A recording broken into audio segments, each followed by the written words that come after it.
की जमीन जो आपके परिवार आप ने ले लो कब्जा ना, की है, मैं गौरव गोगोई को डोनेट कर दिया ना। इसलिए क्या बात बोलते हैं, डाइवर्ट देश करने का के लिए किया सामने। है। आप बोलिए, मैं आपको बताता हूं। मुख्यमंत्री महोदय, और आपको मैं बताता हूं, मेरा 12,000 हो या 26,000 हो, तो वो तो भारत का कानून का अंदर ही होगा ना। तो अगर मेरा कोई गलत गया हो, आप जाके PIL डालो ना। मैं तो आज 3 महीना से लड़का रहा हूं कि भाई मेरा एक भी प्रॉपर्टी इलीगल है, आप कोर्ट में जाके डालो मेरा अगेंस्ट पिटीशन। काल मैं डालना जा रहा हूं उनका खिलाफ, तो क्या उनका हिम्मत होगा? तो ये काल ओलू कहा गया, एक ओले झुम में चला गया। আৰু কিমান ডাঙৰ কথা হ'ব পাৰে আৰু এইখিনিয়ে যে সম্পূৰ্ণ কথা আমি নাজানো। পৰৱৰ্তী দিনত আমি আৰু হু ইজ হিমন্ত বিশ্ব শৰ্মা, কোন হয় হিমন্ত বিশ্ব শৰ্মা ৱেবছাইটৰ পৰা বহুতখিনি তথ্য আমি লাভ কৰিম।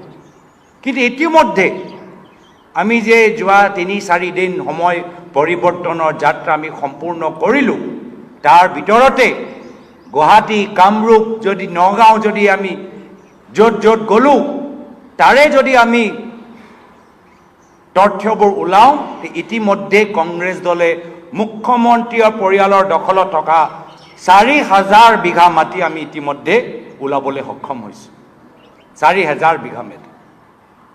তো এইখিনি কথা যে আমি কৈ আছোঁ, এইখিনি কথা তল পেলাবলৈ, ৰাইজৰ মনৰ পৰা আঁতৰাবলৈ বাধ্য হ'ল মুখ্যমন্ত্ৰী নিজৰ সংবাদমেল বা SIT ৰিপৰ্ট, যি ৰিপৰ্ট তেওঁ 6 মাহ গোপন ৰাখিলে, শেষত গৈ বাধ্য হ'ল মুকলি কৰিবলৈ। আৰু মই ভালে পালোঁ।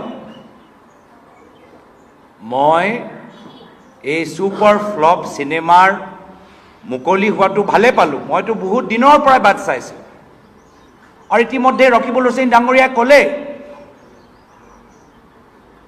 যে কিয় আমি কোৰ্ট কেছ দিয়া নাই। মুখ্যমন্ত্ৰী বাৰম্বাৰ কয় যদি সাহস আছে তেতিয়া কোৰ্ট কেছ দিয়ক। আমি কিয় কোৰ্ট কেছ দিয়া নাই?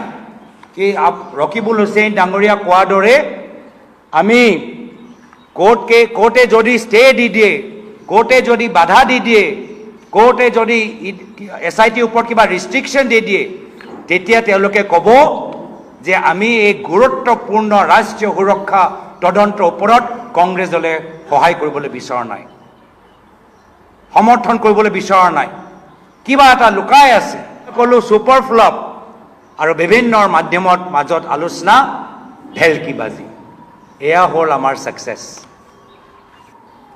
আৰু সেইকাৰণে মই ভাল পালোঁ যে মুখ্যমন্ত্ৰী আমাৰ জালত ভৰি দিলে, SIT ৰিপৰ্ট মুকলি কৰিলে, প্ৰায় 2.5 ঘণ্টা তেওঁ দীঘলীয়া কথাবোৰ ক'লে, এটাও প্ৰমাণ তেওঁ দিব নোৱাৰিলে।